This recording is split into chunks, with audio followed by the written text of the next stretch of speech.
budget à Congo, na 2024. Budget, il y a 2024, c'est 17 milliards de dollars. Oh, c'est 16 000, vous savez l'autre. Mais tu sais, si vous avez 16 000 peuples, ceux qui ont salé l'autre, ceux qui ont atteindre en côté, ceux qui ont coquissé en côté, mais pourquoi tu mati? Pourquoi tu mati?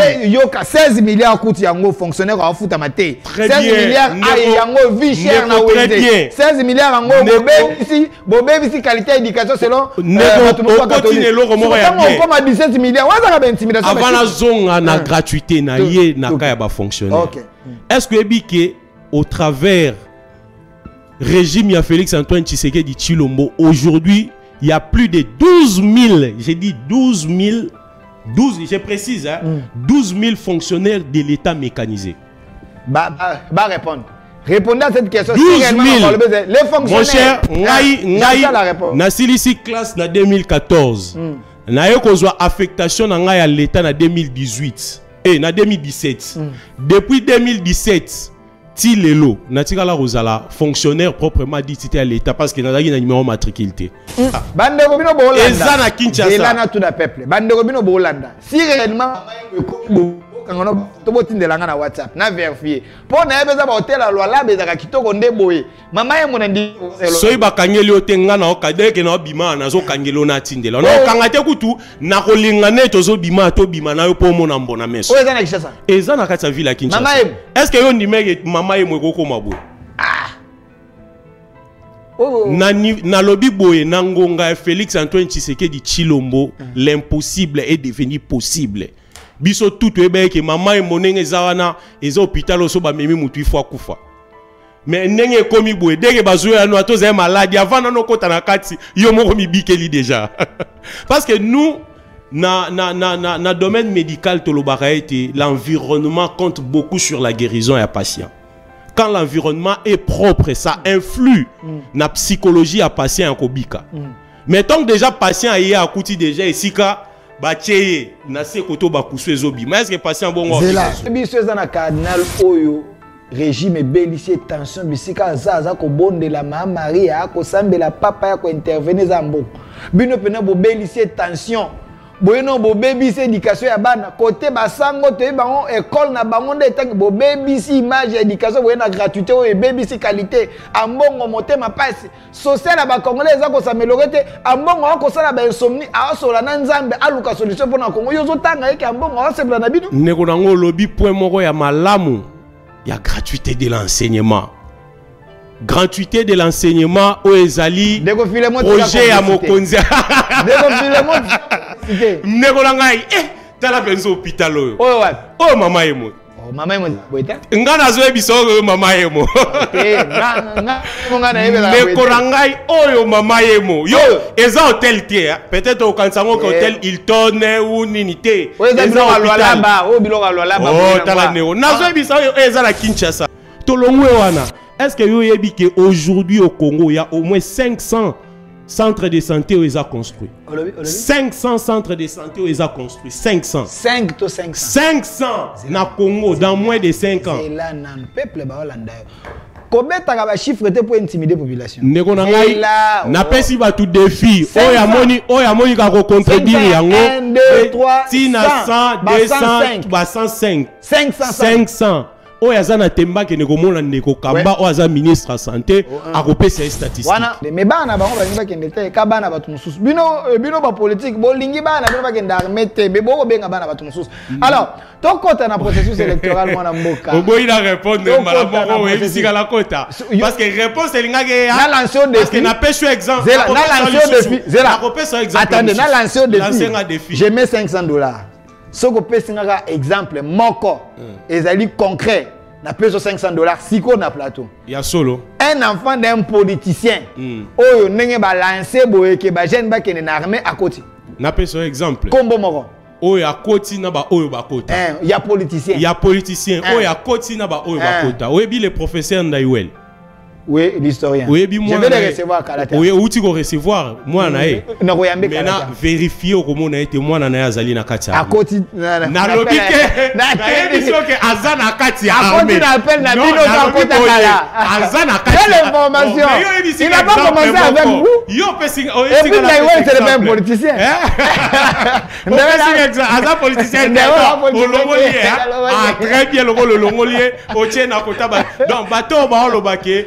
Ba proposition profonde les a politiques il faut bolongo parce que un scientifique parce que ndeko Delphin outil déjà ko longolé politicien. Mais là j'accepte. Mais la pêche exemple volonté passer les bino proposition volonté biso tozana yango na ebité bandeko bazana parlement ba ko aider mokonzi ya mboka parce que ndeko na biso moino nzangi apesa ki proposition moko ya malamu armée obligatoire na bana nyonso oyo balingi bakende université et c'est loko oyo biso tozali ko soutenir parce que eko renforcer armée na biso makasi et puis eko augmenter esprit patriotique ya ba individu na kati ya proposition ya moino nzangi na mona epé honorable Daniel Mbaye pa kende na 160 alors nazalaka na sengo surtout tant on a bandaka lundi na bino dans cette émission duel ici sur la chaîne où il prenait les bons côtés de l'histoire. Donc CSS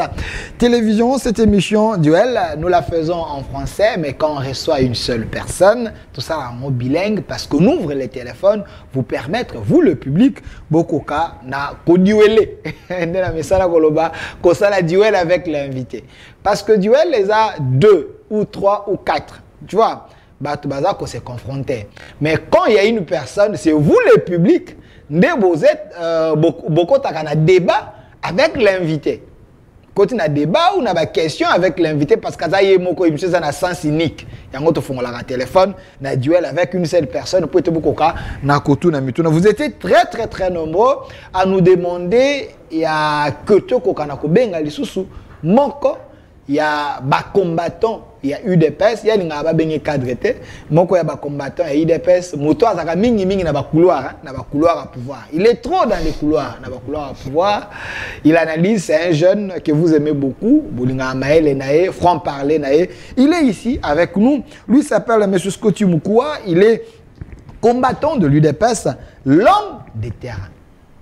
Pourquoi on dit l'homme de terrain? Beaucoup mélange vraiment na ya tiango.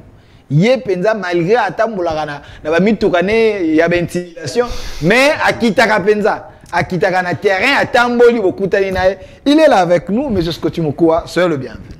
Merci beaucoup ndeko nanga ina sepeli susko na yo. Mais ben que tant on a après congrès relate lo mo intimidation na nzo ya relate monye. Eza intimidation te eza style na biso oyo mokonzi na biso fait Etienne Tshisekedi atike la biso. Donc ça dit beaucoup. Quand je porte les monnières comme ça, ils ont là que ça vraiment que naza na combat. Ils ont là que ça cause na combat. Naza na combat, na est vraiment duel.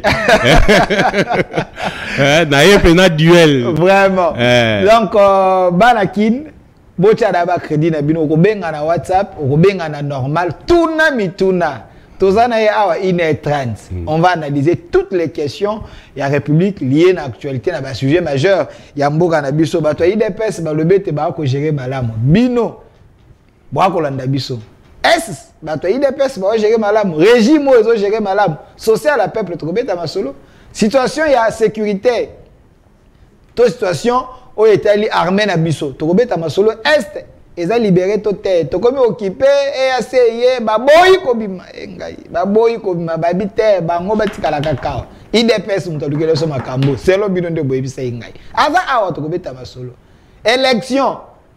Soki PPRD na décidé ba ke élection te. Est-ce que élection au cas d'imana IDPS ndenge bino bolobi ba ko salisa ekoza la crédible. To il faut to batika nyonso ba kende ba convaincre Fayulu.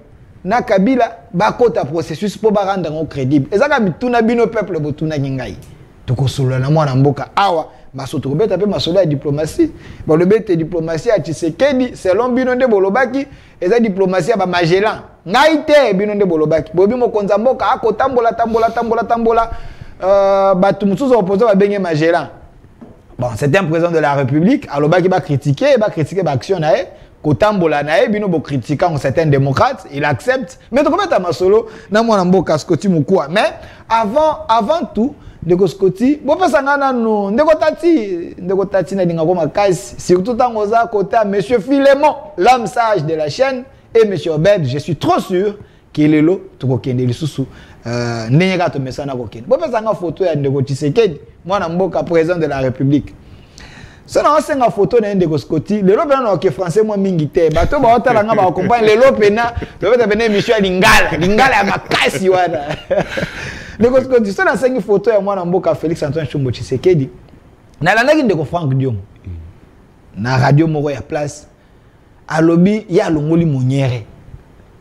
Akolata ngoli susu te parce que confusion est commis. Makambo kondo Tshisekedi alobaki. Ezaki ko symboliser lutte na ezaki pe na moniere so lati ba identifier lokola muto anini mais makambo bino bo ko sala bo pesa moniere lokumu te fangu donc azana raison to azana tort ndeko na ngai avant na ban émission na ko banana nuko saluer ko pesa longonia na mokonzi na biso ya mboka Félix Antoine Tshisekedi Tshilombo wana libanga présidentiel oyo azali ko lala te butu pe moi pona intérêt ya peuple congolais na biso. OK. Yami Balé n'a pas si secrétaire général Nangai, le CG full de l'IDPS, l'homme qui engage l'IDPS aujourd'hui officiellement, n'a pas si moté si Kazali, moto a sali été parti et soit vraiment nzela malamu pour que token d'élection pour la deuxième mandat à Fachi. Na kozongela ndeko Frank Diongo président Frank Diongo. Pourquoi nazali ko benga ndeko parce que azali ndeko nanga congolais. Ko benga ye président eza ko pesa ye Valère Makasi. Parce que ye moko non ye moko amikitisi. Amikitisi Makasi. Frank Diongo. Amikitisi Makasi likolo ya koluka eloko ya kolia. Ezali Sony. Amikitisi makasi likola ko luka eloko ya kolia. Na koyebisa yo ete ndeko Frank Diongo soko azali banda lelo soko azali banda c'est grâce à Félix Tshisekedi. To mona ki régime ya Kabila ndenge bakangaki ye régime ya Kabila ndenge basambwisaki to moni Frank Diongo na ba mai batie koto bazo perfiser aye baye ko sambisa ye to mona ki ndenge banyokola ki mais muto asala ki ke abima libanda c'est Félix Antoine Tshisekedi ndeko Frank Diongo Congo eza munene ndeko akanisa teke kaka ye moko ne ifo azwaka ba poste ndeko Scotty Mukua IDPS bozaka muno makasi na yebi bien IDPS bozaka pena vraiment muno makasi mais soki na lobby zela c'est parce que na faire comprendre yo eloko moko tango loba ete Frank Diongo et le réseau salaire ezali koluka poste koluka eloko kolia Frank Diongo banda pouvoir liboso de Tshisekedi Frank Diongo banda ko fute mbongo l'état liboso de Tshisekedi Frank Diongo abanda carrière liboso de Tshisekedi Frank Diongo akenda na Saint City c'est des politiciens autorisés ko bossa na lisolo de Frank Diongo a collaborateur de Tshisekedi le père pas le fils. C'est un homme qui s'est battu dans le monde. Il ne faut pas cogiter en pâture au cabo. Frank Diongo n'est pas égal à Tshisekedi. Exactement. N'est pas égal à Tshisekedi. Tshisekedi a le droit président. Non, Frank Diongo a l'homme de Tshisekedi a encore été maté. Exactement. Félix Antoine Tshisekedi a kala. Frank Diongo a kala. Frank Diongo a été le maté devant Félix. Félix Antoine Tshisekedi. Félix a été le maté. Non, Frank Diongo a été le maté. Parce que Félix Tshisekedi seva azana yango Frank Diongo azana yango CV politique CV politique na lobi kasi nazo kende héritage politique CV politique ya musala oya asali pour que akoma na pouvoir lelo c'est-à-dire azamutu oyo abandi IDPS abandi na IDPS depuis bomwana akoli na kati ya IDPS na si romona ka ba vidéo ele kaka Félix azo bunda na aéroport abunda ko le ka Frank Diongo musika ya kosakana te aza muto a nyokwami aza parmi bato baboya kokende parlement baboya mbongo aboyi kokende parlement ya Kabila pour na cause intérêt ya peuple congolais aza mutu oyo makambolo bonana ba image nazoyebisa non naturally image mo Zakari Babas etambola ngana kokita na niveau wana te na kokita na niveau wana te pas de l'honorable Zakari Babas na kokita na niveau wana te ezo makamozo sala ezo luka luka na PCA valeur na okita na niveau wana te nazongeli ndeko Frank Diongo ndeko Frank Diongo akanisa te ke na Congo azaka ka ye moko il faut azwaka ba poste il faut totikila ka pe baninga yo zwaki ba poste non ba nouveau riche te eza muto azo sala musala na ye soko a gagner mbongo a gagner na ndenge ya bosolo o biso to yebeli Félix Antoine Tshisekedi tangwaye Frank Diongo azalaki na prison nani abimisi na prison Frank Diongo il faut la reconnaissance atala te loko ya malamu moko Félix Antoine Tshisekedi bobimisi na prison mais bobimisi na prison na lobi boy to bimisi na prison to bimisi na prison ya kondo Tshisekedi le pona ye loko la bimi na prison il faut ba pesa poste so il va pesa poste te il faut comme opposant c'est opposition ngo eza isusu bongo te Frank Diongo ba opposition opposition lelo a commis opposant ya Félix Tshisekedi Tshilombo parce que ba pesa poste te wana yo mutolobi yo nazo ebisoma ka solo soki tembe tuna baninga na yenyo so bakoyebisa alobaka yango en coulisses ke ngai na kanisa ki ete Félix Antoine Tshisekedi akopesa nga poste mais apesi ngai poste te nazo ebisoma ka solo lokola apesi nga poste te nga na kobundisa ye allez biloko ya kaza ya mike ya kolia yango abandi koleka l'écran wana eza bakadio ndenge bato Frank Diongo balobi biloko pita ya kaza ya lobaki ya ke Frank Diongo benga kae alobeta zo sala opposition pour bopesa yembongo te bozo sala nini te bozo kipe te omoni te na sasko ngamo kote to komi déjà belé wana bakadio belé badala mibale mais nazo rappelo to komi déjà mibale nazo rappelo que Frank Diongo abanda opposition na sera Tshisekedi le fils te sera Kabila Frank Diongo azala opposant Frank Diongo babenga héros vivant na sera Tshisekedi te mais siko yo lobi abandi na sera Kabila mais Félix Antoine Tshisekedi abundisa Mobutu na mboka o Félix Antoine Tshisekedi abundisa Mobutu na mboka oh mais nazo yebisa ke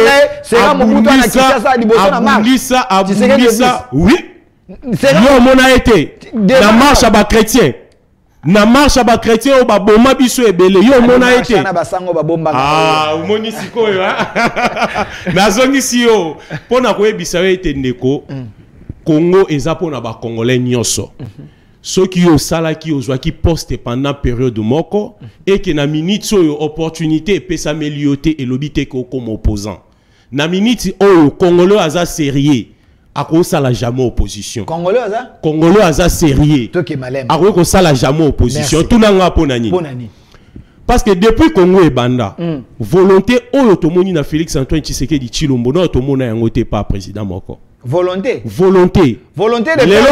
ou volonté de nous non volonté à développer pays oyo na keyoka na projet moko na kokeba projet belité lelo oyo soko keye pa inangai na territoire ya Feshi na province ya Grand Bandundu OK kuta bâtiment administratif ya AT batongi yango Félix Antoine Tshisekedi azali kozongisa l'état na pouvoir na ye kobanda na base c'est-à-dire na ba territoire 145 territoires 145 développement à la base c'est-à-dire na esika bato yo bazaki sous espoir te akomona hôpital ya kitoko lelo na chaque territoire bazali kotonga hôpital na chaque territoire bazali kotonga ba école plus de 700 écoles où ils allaient construites pendant 4 ans où Félix Antoine Tshisekedi a sali na pouvoir. Photoshop, oh, école réelle. Parce que tu as une série à moi,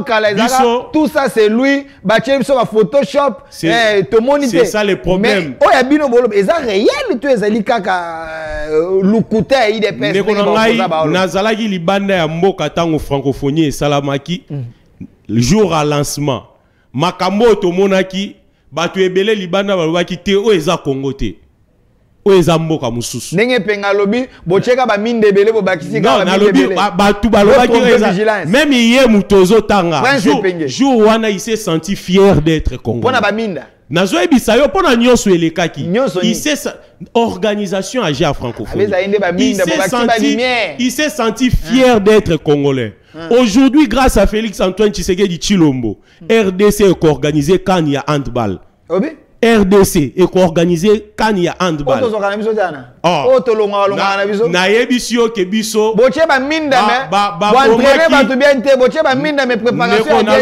Ba Congolais ba sali fouin soli. Ba bomaki Congo. Parce que yango tozolo ba ete Congo ba elaki biso ba biloko ba benga ba Trump Day. C'est-à-dire ba ye loko mo ba parole mafuta ya ngulu na munoko nenge biso ba kinwa to bengaka.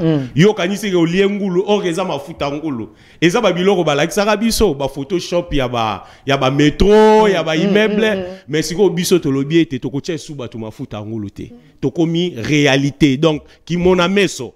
Oye boye. Oye bisinga wapi mama yemo na lakiso mama yemo yobite. Ah oh mama yemo ka karma pa yemba. Yango ka reza lelo. Yango ka lelo. Ba yebela ba lakiso mama yemo bwe na yo moko ndimite. Ba ye ba lakisio stade ya 20 mai. Tango koti ata na vestiaire ndeko nanga na yo moko ko lelo lobiete to perdre plus de 20 ans. Ya pamba ya pasi na Congo. Esenga ki Félix azala bandaka. Bona 20 mai. Pour na 20 mecs. Mais vous bénéficiez na base au tango fort à Tchaki. Moutabanda ko réhabiliter 20 mecs tango fort. Bino bien côté. Visa Zela nanu. Aza militaire na biso. Aza militaire na biso total respect na ye. Yo ebite ke vita na tango fort ba tia ba moyen banda ko réhabiliter na naza na respect belé. Boya na bo sauter bo maximum peinture. Naza na respect belé pour na ba militaire na biso na kokota makamna été. Mais mon cher Ebi Kezala tango fort on appelle ça. Stade ya 20 mai koma ki zamba. Ezaki makambo Sony ya komona ete stade ya 20 mai koma ki etan bangolo bazo bima na kati ya stade. Ngolo. Na stade. Na kati ya stade. Nazo yebisa yo ndeko. Nazo yebisa yo. Mon cher wana eza distraction. Tu es ko comprendre que balekise libiso temps est belé. Batouano Zoloba. Oh, bah, ça lit plus de 18 ans à pouvoir. Tozoa pouvoir ya kozwa parce que to bundela yango pendant plus de 37 ans. Naturel vidéo. Cha vidéo. Cha vidéo ndeko na ngai. Cha vidéo au monde ndenge peuple a koloba. Na l'action vidéo mo cheval. Eh ba vidéo. Ndeko wana na pesi ndeko Zarias mbote na lobi boye ndeko na ngai. Na minute oyo. Na minute oyo biso toza focaliser pour na intérêt à peuple congolais derrière Félix Antoine Tshisekedi Tshilombo. Intérêt à peuple congolais. Toke na ba réalisation. Pour na mono amuno makasi peuple a kobenga makambolo ba awa niwela lelo za na peuple nanga ité. Ndeko naza pour na répondre ba kobenga ba kopozo mituna peuple préparez-vous. Il est ici ndeko Scotty Mukua, combattant de l'UDPS. L'homme qui est dans les couloirs du pouvoir. Il voyage trop. Ceux qui trouvent bien à deuxième Magella, n'engagent pas lobby à cause de troisième Magella. Ils voyagent trop. Avant combattre il est ça les lots biso to bandi ko voyager. To banda ko voyager banda kala. Faïla lobagi était. Faïla lobagi avant beaucoup de pouvoir immobilier azaki na bino bozaki na ngote. Tokozonga wana. Zera malembe. Aliya ko tsanga na débat moko oyo kozonga sabiso sima. Tokozonga wana. Ende ko ngai. Tokena na réalisation. Makambu ya. Tokena na réalisation. Tokolo ba makambu wana te za kozonga sabiso sima. Tokena ba réalisation. On a ba réalisation. Peuple a Hollande yo. Tshisekedi, régime Tshisekedi, 4 ans au pouvoir. Bokoti. Sur le plan social, moi la mboka. Peuple a Hollande. Na même on a terrain wana po wana ko bimate. Ça wana toti j'ai dit. Sur le plan social, Bossali Nine, ceux qui ont été sur la maman et moté, ou déjà, na une de ma réflexion, c'est qui projet, bino beaucoup, bino bo hérité comme un projet, à le botier, baba, le quoi, code diminué, c'est fixé que d'agnon, et maintenant, bino moi budget, beaucoup me concerne. Bon, ça, merci na Kabila. Aussi ici. Ok. Aussi ici, Nabanda, mais kokatanga ité. To bandi na ça peuple na Kabila. Na roko ça te parce que ma preuve ça. Ce qui est important et pas peuple, il faut retenir les lots. Moutou aza sur le plateau, aza moutou a kosarate a l'obara vérité. Et si qu'eza noir, na lobby est noir. Détecteur des mensonges. Na lobby, Chanayo. Avant d'abord, on a bandaro répondre yo. Naro banana on rappeler na peuple congolais na biso. Et te Félix Antoine Tshisekedi tango azui Congo oyo. Congo na biso ezaki na kati ya trou noir. Na kati ya libulu. Oyo ete bamboka nyoso. babande ko seka biso bamboka nyonso babande ko bwaka biso ba congolais mususu bakoma ko wanga na pays so okeli bande beseke yo za congolais ba te nga na za congolais te parce que sonye le kagi makasi ko banda muto bande ko diriger biso azalaki na qualité te ya ko diriger Joseph Kabila azalaki na bolingo te ya ko diriger Joseph Kabila nazoloba peuple a conclure l'homme qui a tout fait tout fait na nini bona bien na bino tout fait na nini ndeko na ngai nazongi ndeko na ba réalisation ebisinga réalisation est-ce que yo yebi parce que social tango ba doazali kolobela to lobela ka social le luingo lobate ke kolia kaka ko social eza kolia kolata komela kotanga ba aéroport ba nzela ba tout ba vivre bien sécurité sociale yango na nyonso est-ce que yebi ke na Congo oyo ezali na 4 aéroports internationaux bazo tonga na ministre est-ce que yo yebi o Makila bandaka o José Makila bandaka mon cher ezaka bino bona ba héritier nyonso baza batu oyo soki tozaki mutema mabe il faut to pendre bango na pesi mbot olobi soki tozaki mutema mabe il faut to pendre bango retirer te na droit de l'homme Hollanda eza clair na lobi soki tozalaki mutema mabe or biso toza mutema mabe beaucoup ti ba base José Makila alabi aéroport babandaka yo mona ngote est-ce que oyebi ke eza Sony tamola na ba pays mususu mon cher ebi ke batongela biso supermarché na aéroport Anjili wana eza aéroport wana eza supermarché nazo ebisa ke wana eza supermarché eza aéroport wana eza supermarché nazo ebisa yo neko eza mon cher pendant 18 ans au pouvoir le Congo ne mérite pas ce genre de supermarché au niveau de l'aéroport. Le Congo ne mérite pas ça. Mais aujourd'hui, dans moins de 4 ans, aller au niveau de Kolwezi, autant l'aéroport Félix Antoine Tshisekedi Azo Tonga. Wana ba base mouillé. Na lobi boye. Gouverneur Kabila tika. Asali yango na période ya Kabila te pona nini. Mouillé jasala bino. Na lobi na période ya Kabila asali yango te pona nini. Na lobi boye. Azalaki gouverneur ya Luala bawana pendant Kabila asala yango te pona nini. Toye na Kisangani. Aéroport wo ezo tonga na Kisangani moderne. Est-ce que batu ba ebi yango? Nazo ebisa aéroport moderne o ezo tonga na Kisangani. Toza na 4 aéroports au Kebunya. Aéroport ezo tonga ma yo moni yango. Nazo ebisa ke ndeko makam nazo loba ezateke nazo kosa. Eza makambo yo soko kei na ministère ya ITPR ou vérifier na RVA ou vérifier au mona ke makambo nazo loba eza makambo ya solo. Tolongwe wana. Est-ce que yo yebi ke aujourd'hui au Congo il y a au moins 500 centres de santé où ils ont construit. 500 centres de santé où ils ont construit. 500. 500 na Congo dans moins de 5 ans. C'est là nan peuple ba Hollanda. Combien t'as ba chiffre pour intimider population? Ndeko na ngai na pesi ba tout défi. Oya moni ka ko contredire yango. 1 2 3 100 200 105 500 oya zana temba ke neko mona ndeko kamba o aza ministre de santé a kopesa statistique wana ba santé zana na papier donc o ezali ko o etongami o etongami tozana 700 écoles construites 700 o etongami na kati ya zela opumbwe tozonga na 500 au moins que yo moko lembi zela yo moko lembi tozonga na 500 naza kutune baneli zela tozonga naza ne baneli ndeko la réalisation monsieur landa mamukili mobimba tozonga na 5 so lubiana olubiana na papier te ezali oyo etongami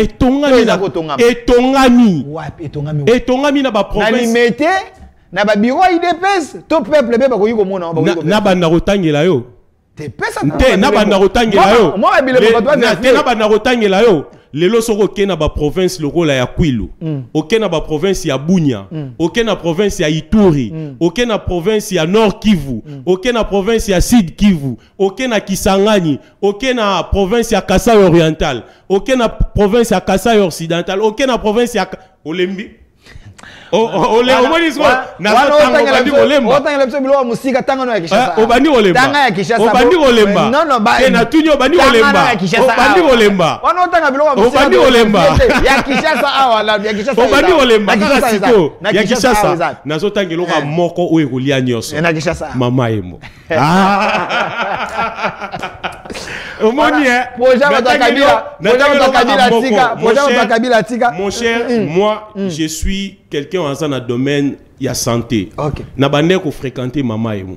Est-ce que à l'époque, unité à dialyse, un individu mutaya rochango na maman et moi? C'est vrai ça? Unité à dialyse.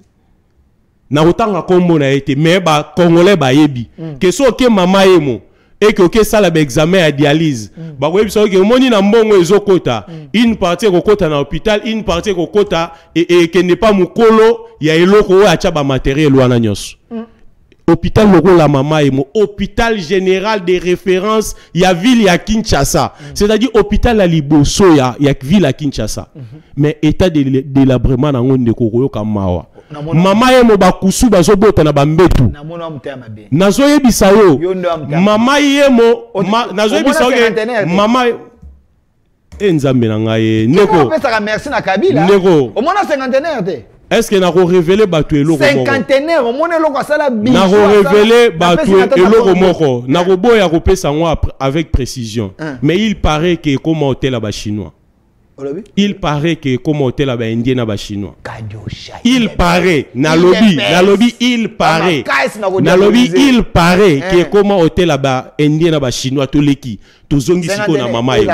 Est-ce que mama emo et Rosala les plus grands hôpital y a sous-région? Est-ce que yo est bien? Pour ça ni. Nazo bisayo parce que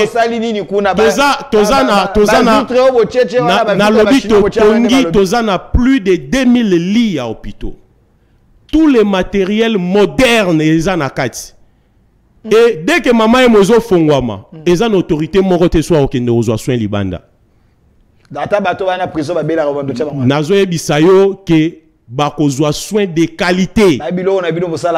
Bakozwa tangela ngelo ni to sali ubelité. Banzela batiji. Nyonso to sali tangela ngai. Tangela banzela to sali te. Na banda otangelo banzela biso to sali. Babezo to boka to. Na banda otangelo banzela biso to sali. Na banda otangelo ndeko kolemba. Kende ruta se koma futala yango na njili. Kende ruta se koma futala yango. Okoka na yo biso so ozagi mutu a pouvoir akaloro ka soni. Yaka na bumbu kaka awa. Zwanzela na biso ya selembao. Ndeko koka soni. Lelo oyo même monseigneur Ambongo, cardinal Ambongo, aza fier na fachi parce que lelo ko longwa ville aketiki mwenza na mutuka na epa komi. O ezaki ke pendant période à Kabila be érosion. Mais lelo transco 500 francs. Kolongwa rompoenga batiki mwenza. Mon cher, nazo ebisayo ke le cardinal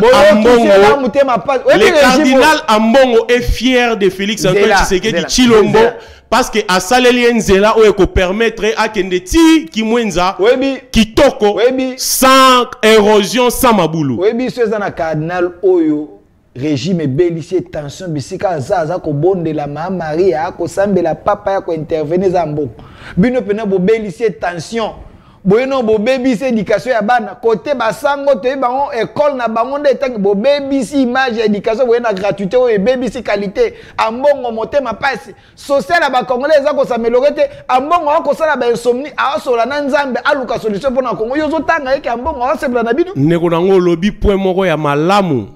Il y a gratuité de l'enseignement. Gratuité de l'enseignement au Ezali. Projet à Mokonzi. Nego langai. Tala benzo hôpital. Oh maman emo. Oh maman emo boita. Ngana zo ebiso maman emo. Nego langai oyo maman emo. Yo eza hôtel tie. Peut-être au kansango hôtel Hilton ou Ninité. Eza hôpital. O biloko alwalaba. Oh tala neo. Nazo ebiso eza na Kinshasa. Bande ko bino bolanda. Eza na Kinshasa. Eza na tout le peuple. Bande ko bino bolanda. Si réellement kangono to botindela nga na WhatsApp na vérifier pour na yebeza ba hotel alwala bezaka kitoko nde boye mama ye mona ndi soyi bakangeli otenga na okadeke na bima na zo kangelo na tindela na kangate kutu na kolingane tozo bima to bima na yo po mona mbona meso eza na Kinshasa eza na kati ya ville ya Kinshasa est-ce que yo ndimeke mama ye mweko ko mabwe na lobby boye na ngonga Félix Antoine Tshisekedi Tshilombo l'impossible est devenu possible. Biso tout ebe ke maman et monenge zawana ezo hôpital oso ba memi mutu ifwa kufa. Mais nenge komi boye dès que bazo ya no atoza maladie avant na kota na kati yo moko mi bikeli déjà. Parce que nous na domaine médical tolobaka été l'environnement compte beaucoup sur la guérison et patient. Quand l'environnement est propre, ça influe na psychologie à patient en kobika.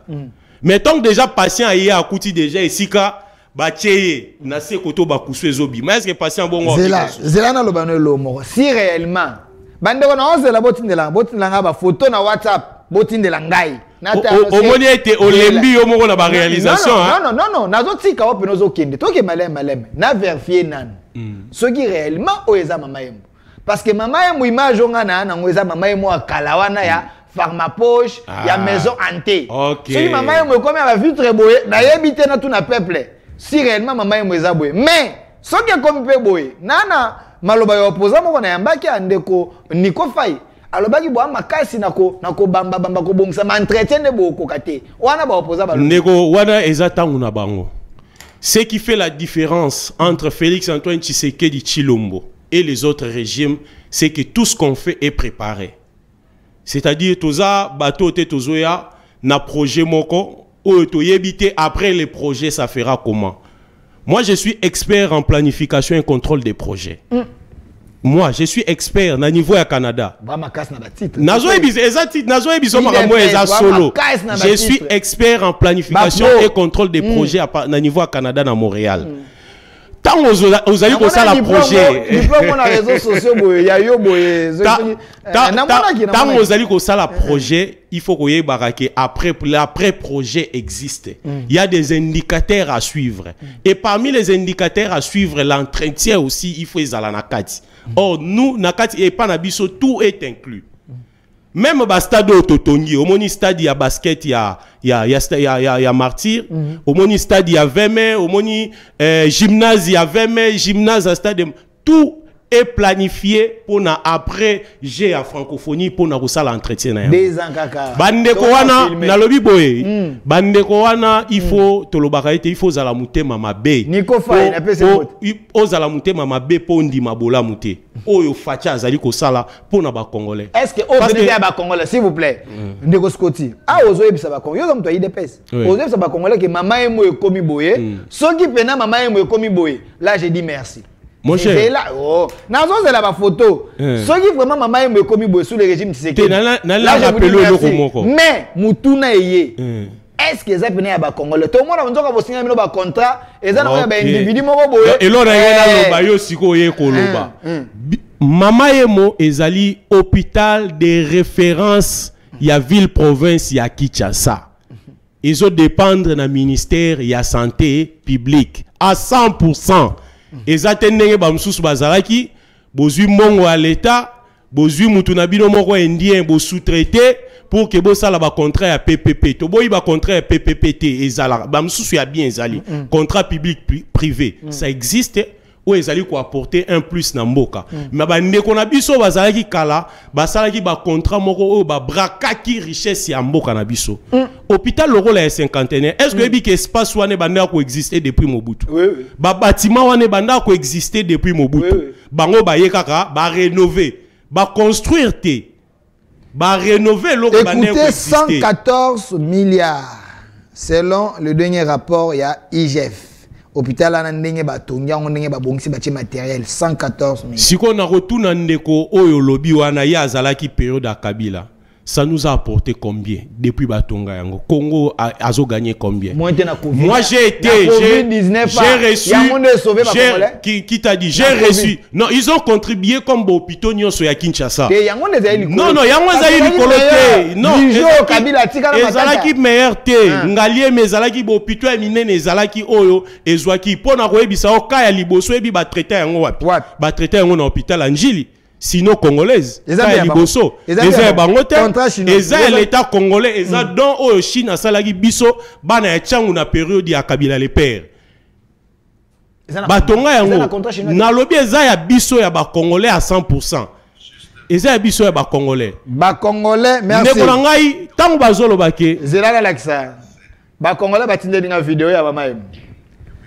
bato ba na biso en direct ba confirmer que ezali ya biso yango batini ndeko skoti omoni ya biso tozo constater tozo ba vérité. OK tozo ba vérité. Ndeko wana tango azolo ba ke ezala pe ba congolais nazo bisayo. Est-ce que tu sais que la majorité des projets où ezali réalisés na mandat Fatieza sur fonds propres et à République. Ba réalisation nyonso tozali ko sala la majorité ezali réalisé sur fonds propres et à République. Eza ba nyongote bokoti mboka. Eza ba nyongote nazali ko sala annonce moko. Ba yo kangana parler du nazali ko sala annonce moko oyo. Oyo peut-être ba oyo balandaki compte rendu à conseil des ministres passé te balanda yango. OK. Nazwe biso que 2024 budget à Congo ezali kokoma 17 milliards. Budget à Congo na 2024. Budget il y a 2024 c'est 17 milliards de dollars. Oh c'est 16 000 vous savez l'autre. Mais to salé si ko na lobby boy. So qui to salé l'autre so qui to atteindre en ngote. Na lobby so qui to kokit so qui to kokisa ya ngote mais pourquoi to mati? Botika ba intimidation. Pourquoi to mati? Yoka 16 milliards coûte yango fonctionnaire à futa maté. 16 milliards ay yango vie cher na 16 milliards en gros, bobé qualité d'éducation selon comme à 17 milliards. Avant la zone na gratuité na yé na kaya ba fonctionnaire. Est-ce que au travers régime ya Félix Antoine Tshisekedi Tshilombo aujourd'hui il y a plus de 12 000, j'ai dit 12 000, je précise, 12 000 fonctionnaires de l'État mécanisé. Bah répondre. Répondez à cette question. 12 000. Les fonctionnaires. Mon cher, Nasilisi classe na 2014. Na yo kozwa affectation na ngai à l'État na 2018. Na 2017. Depuis 2017, ti lelo, na tikala rozala fonctionnaire proprement dit c'était à l'État parce que nazaki na numéro matriculé.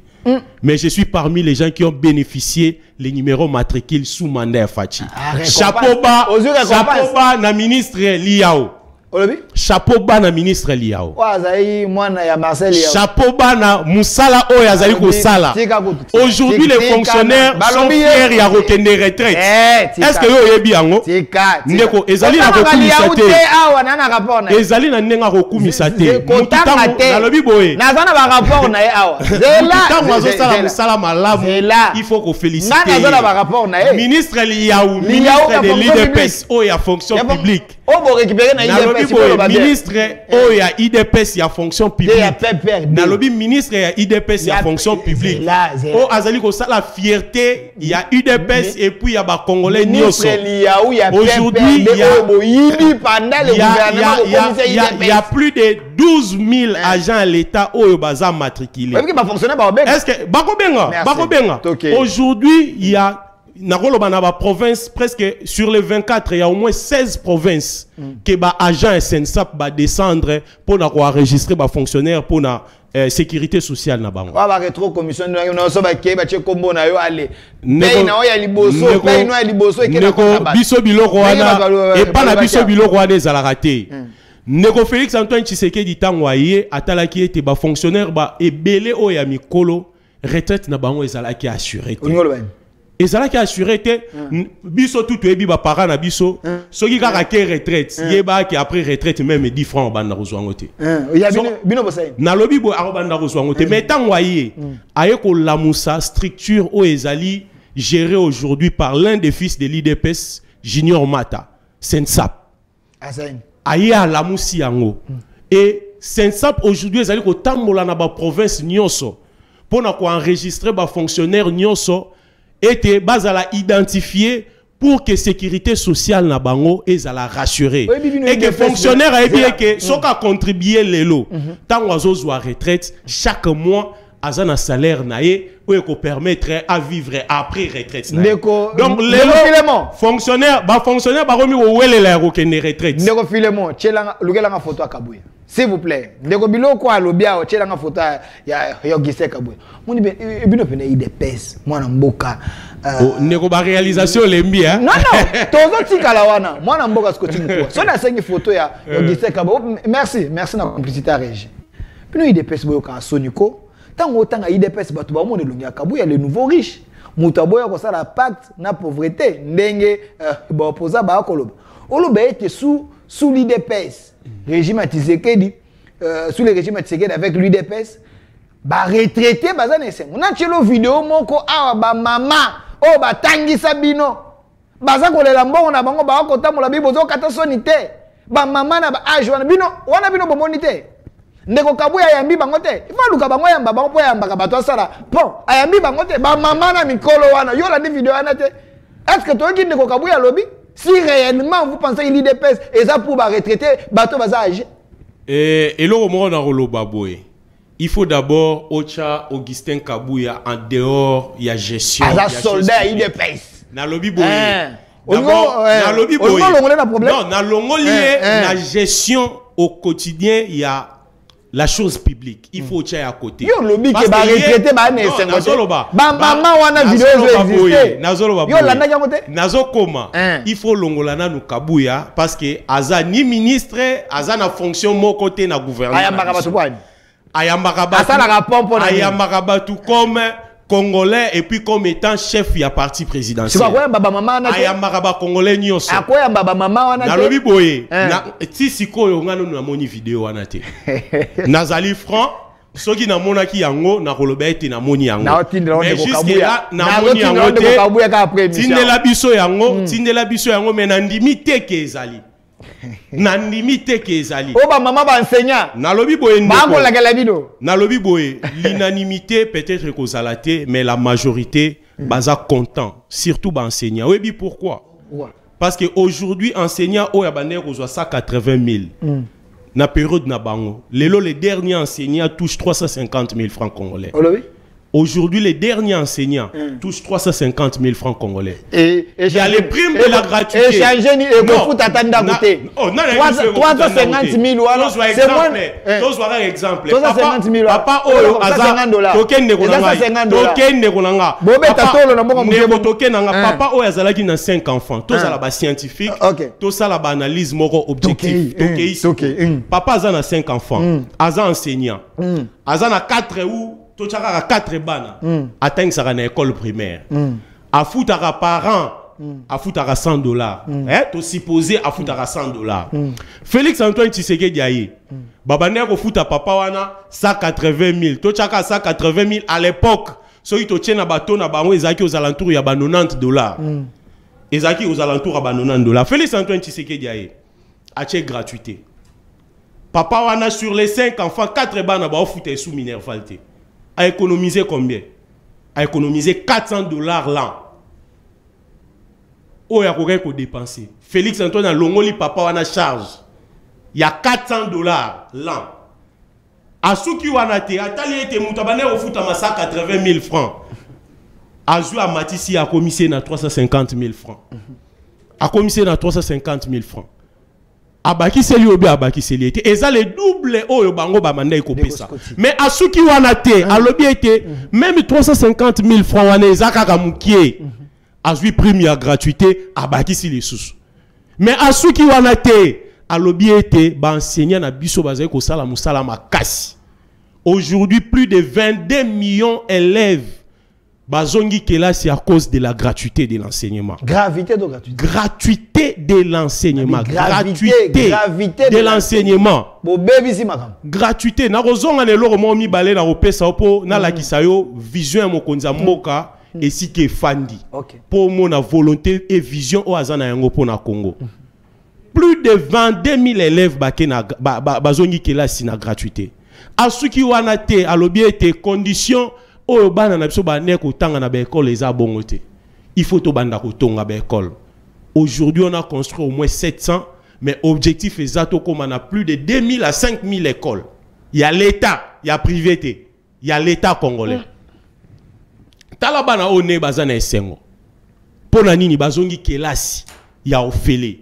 Ndeko na ngai bano ba mona na balebiente pona ko la gravité bano ba mona balebiente ba bana santé za malamu te po sociale pona ko la gravité ya bandeko o baleka gravité ya bandeko ya gestion ya bandeko baleka oyebi ke tango ba ye loko liboso ba boma kezaki nini ba bomi enseignement na biso eloko liboso ba bomi enseignement or dans un pays, si vous détruisez l'enseignement, vous détruisez l'avenir du pays.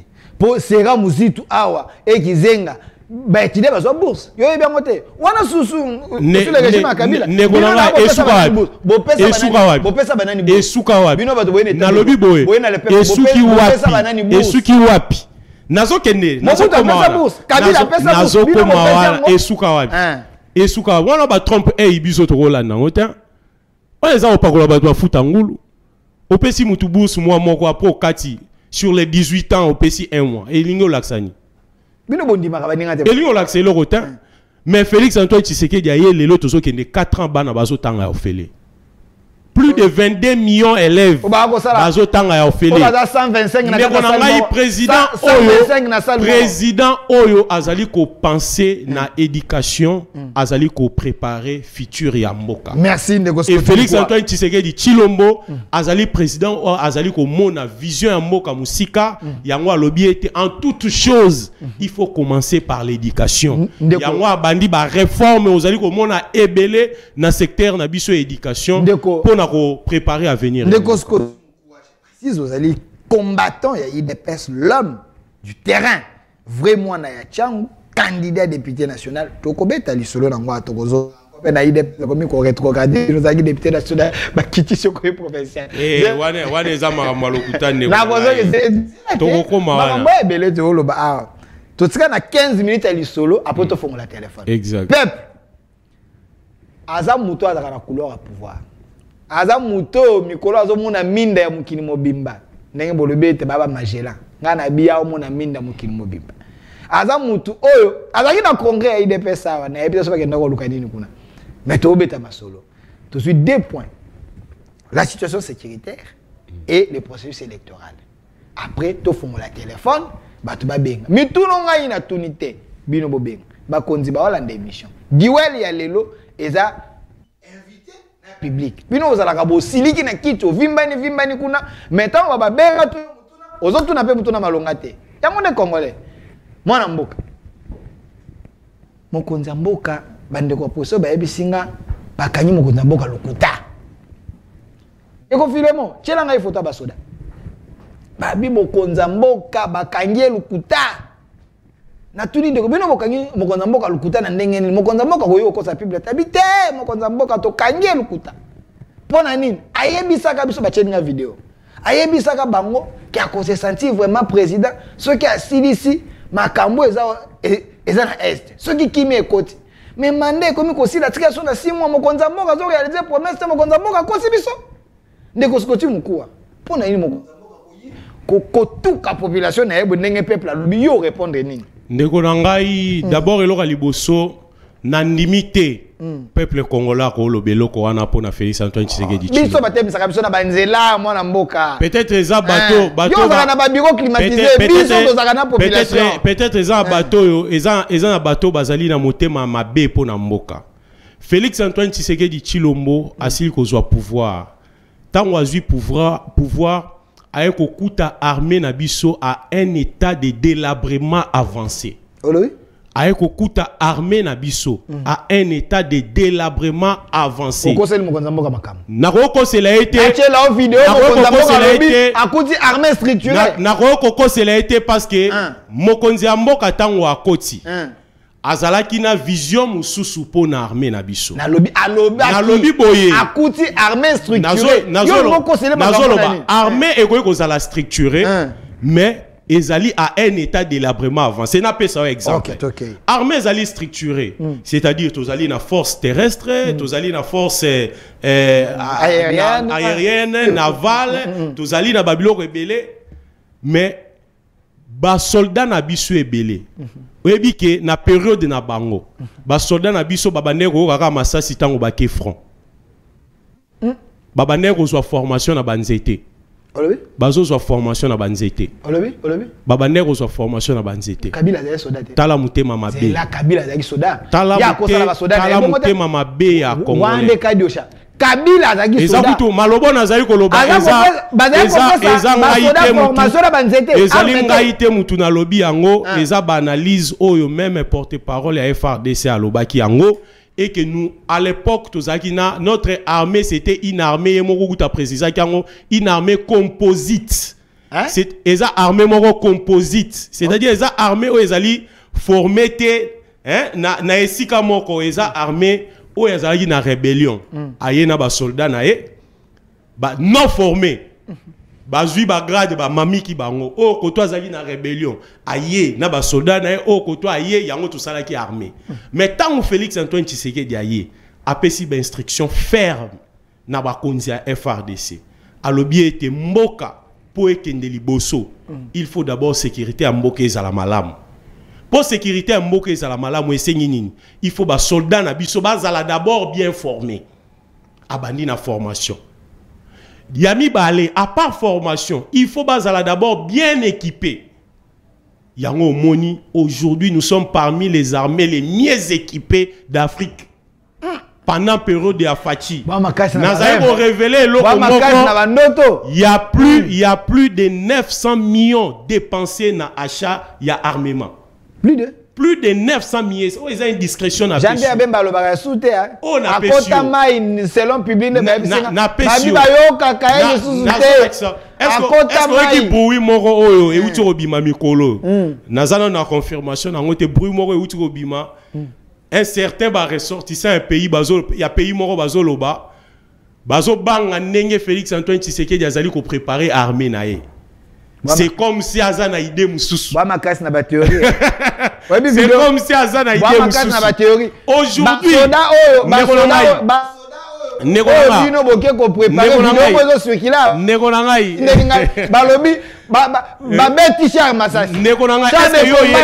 est-ce que yo yebi que na période ya Mobutu tozaka na ba parachutiste et le roi kenda Kanseta, webi Kanseta. En face de combat comment Kanseta aéroport. Est-ce que yebi ango kezaki campo na ba formation ya ba parachutiste? Lelo Kanseta zongi to zongi na ba parachutiste. Est-ce que yebi ke armée na biso ezaki sou na ba paracommandoté? O biso to eba na période ya Mobutu, akozwa kaka deux commandos. Atini ba on a pays moko boye aba neutraliser. Tozaki ata na mon côté. Biloko olobana. Kabila la Kingakati, président Kabila la Kingakati so bien akosilika. Neko. Lui c'est un soldat. Akosilika. La Kisaye makambo soldat yebi na civil. Akosilika. Entre Kabila et Tshisekedi qui connaît mieux makambo olobana. Akosilika parce que ezali ko sala e Sony. Oh. Ezali ko sala e Sony parce que soi-disant que y a azali militaire atikali ko bongisa armée na biso. Mais Félix Antoine Tshisekedi civil. Il maîtrise bien la situation de l'armée. Je vous dis en toute chose, c'est d'abord la volonté. OK. L'amour de la patrie. Kabila a une passion. Na okota na débat wana te. Félix Antoine Tshisekedi a la volonté, l'amour de la patrie. Nengazawana, il est prêt à mourir pour la RDC. Parce que Azaka na Congo comme étant pays. Azaka na Congo comme étant nation. Azana nation mususute. Yango moni Félix Antoine Tshisekedi Tshilombo atie mayele na armée. Aujourd'hui, nous les Congolais, nous sommes fiers de nos FRDC. Je vous dis, n'a pas sur quelques mois. N'a pas sur quelques mois. Les stratégies militaires, on a plateau et à télévision. N'a pas sur quelques mois, au Kasango. N'a pas sur quelques mois, au Kasango. Zoaka exemple, kaka moko. Na kati armée na biso. Otala, nenge armée na biso, ezali ko se réorganiser. Est-ce que que bateni na biso kala bane au salon libanda bateni à armée ezaka kitoko bateni ba na tuni ba ezaka kitoko ya ezaka ba original est-ce que biso za po ça armée ezana teni ya kitoko tala teni ezaki bena tala teni ezana teni ya malamu tala teni o seka kabila tala teni yo kitoko ya teni ezana nini teni kiemba teni za malamu ba lelo tena ni locos ba lelo oyo FRDC bazana atelier de couture ya teni na biso. Parce que ce que les Congolais doivent retenir aujourd'hui, il y a solo. Awana Congo. Awana Congo. Je te mets au défi, va vérifier au ministère de la Défense. Aujourd'hui, les Congolais doivent chercher la souveraineté dans le domaine union. Et nous devons chercher la souveraineté de notre armée. C'est-à-dire les insignes de notre armée. Pour protéger notre armée contre l'ennemi. Il faut bien signer na biso ça la manakati amboka. Yango omoni Félix Antoine Tshisekedi. Na vision oya azana yango. Alobi ete il faut bo sala atelier. Ba tenir à FRDC comme akosalema awa.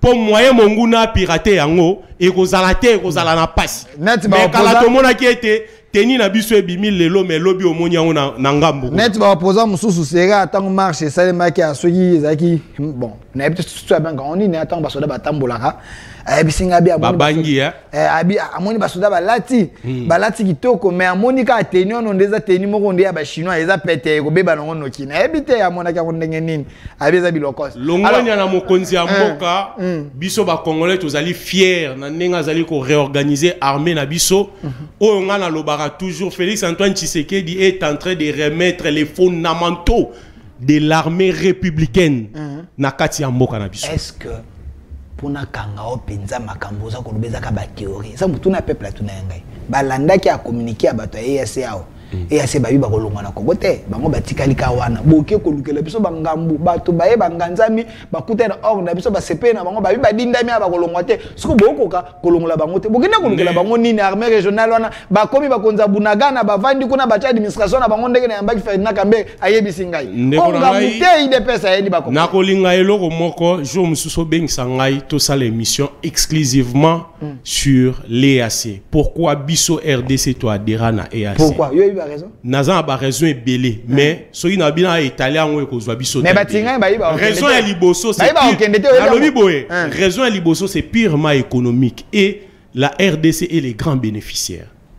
Sokoza Nathan okobengisa ya ngai na kobengisa yo pe bandeko na biso ya mayele o be économiste o ba yebi raison wana o biso to côté la EAC pour que mon intérêt bénéfice au RDC attiré ya kokota na EAC mais côté ya armée nazongi na ko na question na côté armée autant le beloko o fongole lo na question na yo s'il vous plaît nazotika yo o fongole lo obi bénéfice c'est ça côté ça na intérêt économique.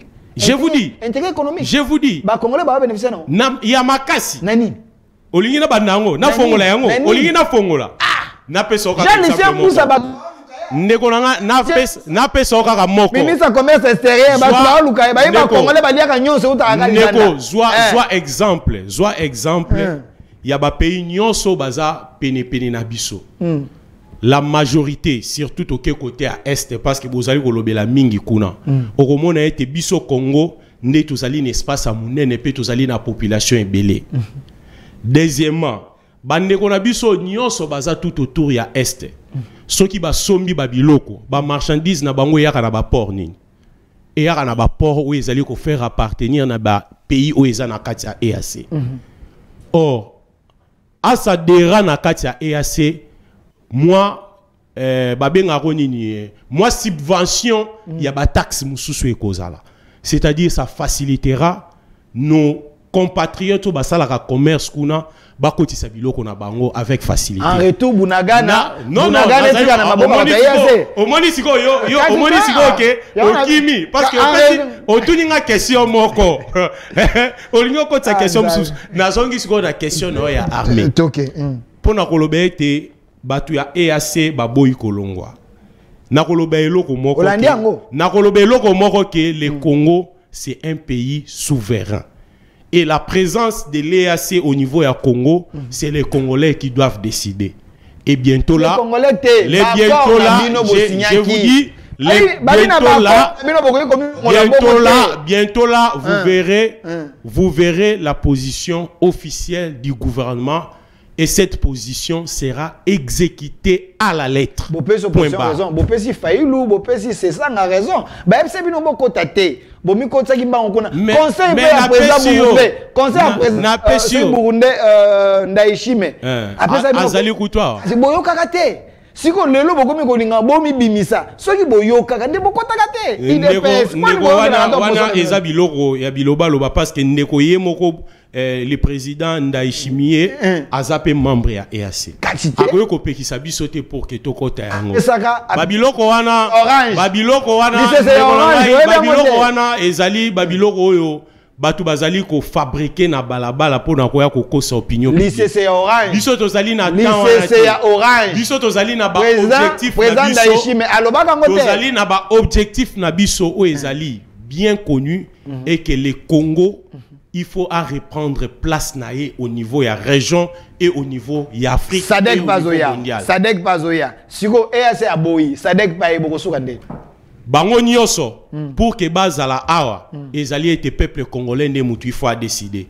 Bande ko na biso ya Sadek to mona ki bolingo na bango balakisaki na tango bande ko oyo ba ataka ki biso na 1997. To mona ki ete ba pays ya Sadek, Namibie, Zimbabwe, Angola, biso kutu ba na changu to zaka na bango kota aéroport kuna.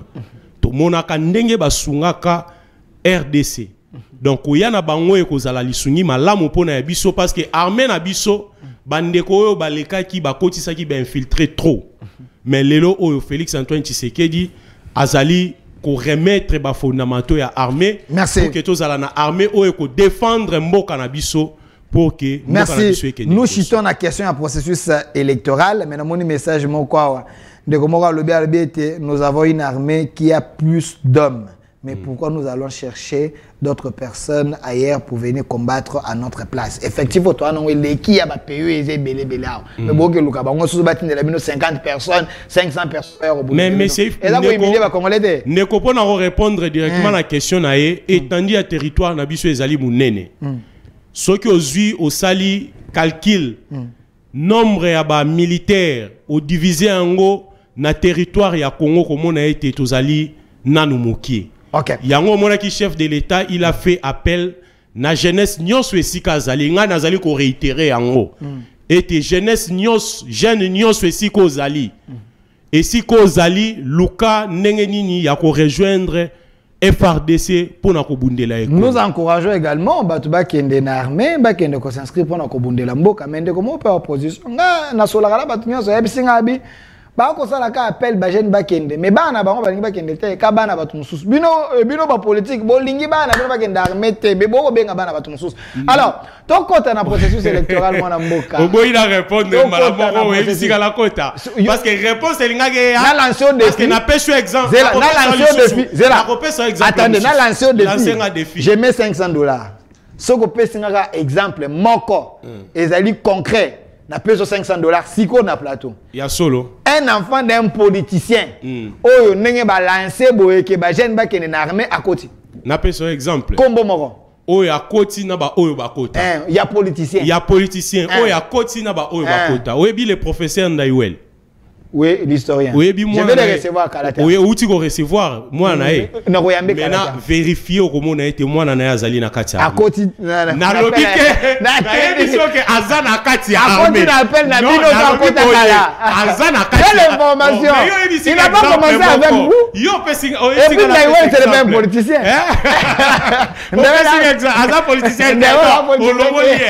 Ah très bien le longolier o tient na kota ba. Donc bateau ba lobake ba proposition un prof Ndaiwel les a politique il faut bolongo parce que un scientifique parce que Ndeko Delphin outil déjà colongolais politicien là j'accepte mais la pêche exemple volonté passer les bino proposition volonté o biso tozana yango na ebité bandeko bazana parlement ba ko aider mokonzi ya mboka parce que ndeko na biso moino nzangi apesa ki proposition moko ya malamu armée obligatoire na bana nyonso oyo balingi bakende université et c'est loko oyo biso tozali ko soutenir parce que eko renforcer armée na biso makasi et puis eko augmenter esprit patriotique ya ba individu na kati ya proposition ya moyindo nzangi na mona epé honorable Daniel Mbawe pa kende na 160. Alors parlons du processus électoral avant na fongola téléphone ba congolais ba benga ba congolais ngai na watu na mituna bino boyibisa ngai ya soki bakangi ngai yawa epa bato ane na kiona ba peuple no mtatuni ngai atini ngai na tuna bino be bobenga botu na mituna na bino po bato a régime mususu basi bota ka mituna na ngai te ngai na tuna kaka pona bino peuple. Parlons du processus électoral IDPS Bopesa ngai lo nyande ko kadima cadre ya IDPS. Non, il n'est pas cadre de l'IDPS. Il n'est pas cadre de l'IDPS. Non, non. Babiloko mususu ndeko il ne faut pas toti kaka yango. Mais nazo peso parce que ezalo kuta oyo ezali ko yokisa Congo soni. Peuple, vous comprenez que ndeko skota linga na lobate. Nga na opération source. Ngai déjà. Non. Avant d'abord continuer, il faut na kata yo parce que makambo lobi eza lokuta ndeko. Muto apesa que source wana eza source non fiable eza lokuta. Na pesi ndeko Albert. Est-ce que yo ko la kisangai ata carte ya Denis Kadima comme étant membre de l'IDPS? Na si sa question. Si ça. Dictature il est petit na plateau. Glissement pesate c'est le cas na 2016. Bon glisser soutenir qu'on peut. Biso de Rotika la jamais reglisser. Ndeko Kadima selon une source na pesi ndeko mo le kambote la vidéo existe. C'est un cadre de l'UDPS. Yazaka moto alobi ango ndeko mo le ka fi un ancien directeur cabinet et Etienne Tshisekedi. C'est une source fiable pour plusieurs personnes. Les restes, débat politique, et j'ai vu aussi les opposants aller dans le même sens dire que c'est quelqu'un de l'UDPS que vous avez placé là pour publier chef de l'État, président de la République. Lamouka, Baboye. Faïlou, Aboye. Kabila, a la résistance parce que Bino a violé la Constitution. Lamouka existe encore. Na tout so Lamouka existe. Élection Burkina Faso. Na leader union so ba biba. Lamouka existe encore. Na élection Burkina Faso. Kabila okendete. Faïla okendete. Bon ça l'élection ndenge. Je peux répondre à la question. Na balina na eloko ya liboso pour na ko préciser une chose.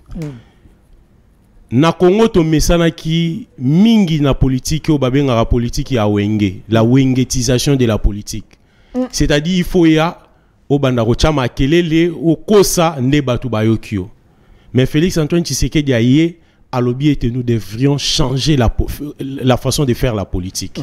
On doit faire la politique avec des preuves. Tant on a na ebisi ndeko Delphin yo yibinga biki na ngeza couleur ni noir na moni yango pe na loboko na.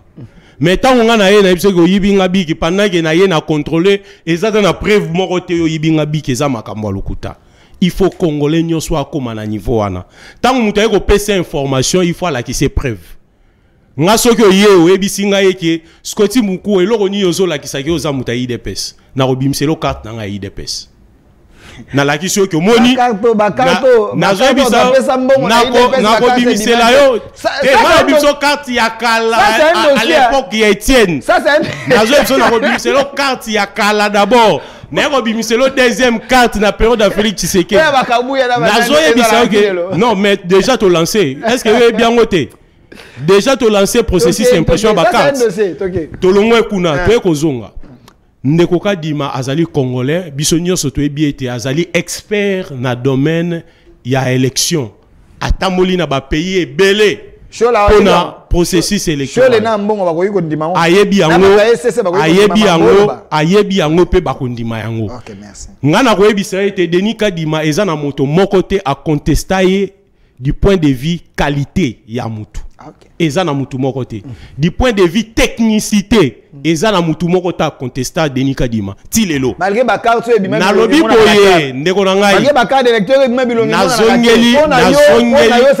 Na zongeli lisusu. OK. Je mets quiconque a défi. Oya koya ko défier Kadima côté technicité en matière électorale. Par exemple la carte d'électeur moi na mboka.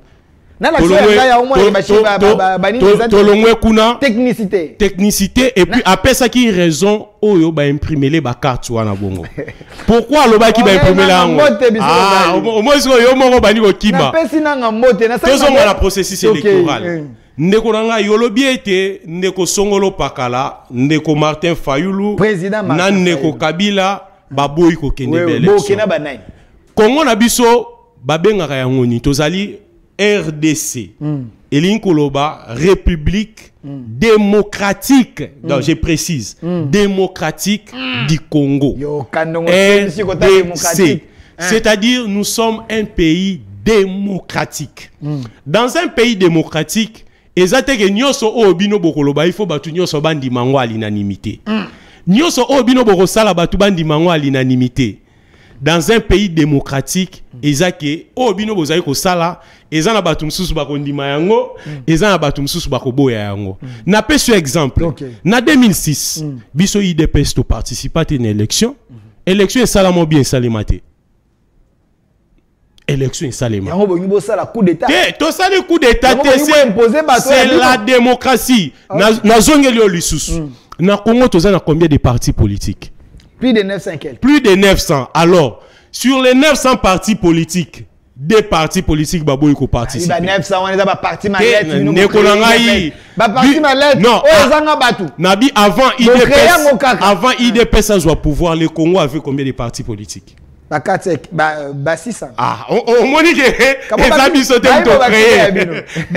créé. Donc sur les 900, si des partis politiques baboy ko kende élection, c'est normal et ça crée de l'équilibre. C'est-à-dire la majorité des Congolais ont accepté d'aller aux élections. Des partis on va partir bien minene. Quel parti à Mounene? Les Arabes. Les Arabes. Les Arabes. Bon monité siège au Kabila Pessi, a Pessi PPR o ya bino na botia peinture te na parti bozanga siège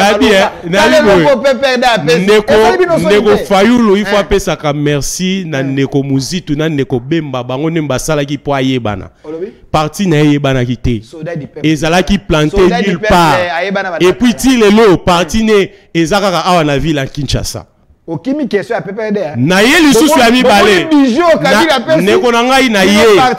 Non, parti rôle ya parti politique ezali. Le gars disait mais rôle ya parti politique ezali. Photo tirer le père kaka ya kala. Parti o batika la kaka 10 yango no zo benga parti. Na o ya bino nan. Te na lobby. Photo tirer le père ezana di meta. Parti o batika la kaka 10 yango zo benga parti. Parti au PPRD wa no solo. Baba za combien? Shadar azali. Tangelanga nani su déjà tanga 3 tanga 3 4 5 Osuki yomoko Osuki maintenant yako kozwa na ba militant lelo oyo yebisa bango basalata meeting moko soko komona ba Shada ko reni batute depuis a comment secrétaire général depuis biso toza na pouvoir asali activité ni boko ka ko intimider te basali marche ya 10 personnes basimami bango nyonso bazokende. Et puis nous avons marche wana bêtise sa maman na mbula. La marche pacifique. Donc il y aurait élection. Maman na mbula. Il y aurait élection. Je vous confirme et je vous assure que nous l'IDPS nous sommes préparés et déterminés à aller aux élections pour donner au chef de l'État le second mandat et la majorité des qualités. Pourquoi je vous dis que nous sommes déterminés?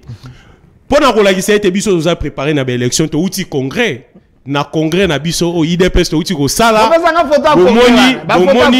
bomoni ba résolution to bimisi les 4 résolutions résolution à liboso Félix Antoine Tshisekedi Tshilombo azali reconduit comme étant président à IDPS pour les 5 ans à venir. Deuxième résolution, Félix Antoine Tshisekedi Tshilombo. Félix Antoine Tshisekedi wana etalibino yataboyi. Yataboyi biso tolobi yango. Biso tolobi etazali ya IDPS. Biso tolobi ete azaya biso tokotika ete azaya biso. Il est apolline. Pour le moment, il ne peut pas prendre part à l'activité. Wana ye biso tolobi ete ekita emata. Biso oya biso Félix Antoine Tshisekedi yende président IDPS. Obakisi lisusu yami balé to élever na ra ya haute autorité de référence ya parti na biso. Lelo oyo soki to lingi to consulter na ba décision ya minene ya parti to komona ye. Yami satu to lobi ete candidat na biso unique et gagnant à l'élection présidentielle de décembre 2023, c'est Félix Antoine Tshisekedi Tshilombo, béton les candidats de l'IDPS. Yami Satou, Yami Neipona Kosukisa, le secrétaire général full de l'IDPS, Augustin Kabouya Tshilumba, il est tenu à exécuter ma décision en Agnoso. Et il a la il est la seule personne qui est désignée pour engager les partis vis-à-vis des tierces, de les représenter et de les lester en justice. De ces faits, donc c'est lui qui est désigné pour présenter les listes ou les candidatures des gens de l'IDPS au niveau de la CENI. Donc les quatre décisions il y a congrès na biso yango wana. Donc la décision est minene ya liboso ezali et que candidat na biso il y a UDPS Tshisekedi Obiso toko présenté comme état président, c'est Félix Antoine Tshisekedi Tshilombo. Yami Balé était Ndeko Kabuya nenga azali awa. Azali mutu kaka ye moko oyo akoki ko engager parti. À part ye mutu mususu azate. Et biso nyonso. Non dictateur. Décision wana euti na congrès. Euti na majorité ya ba cadre ya IDPS.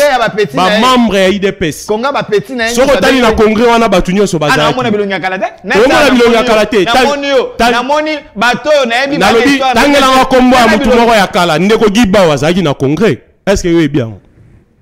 Papa Alexis Mutandaza. Na lobi boye ndeko gibao.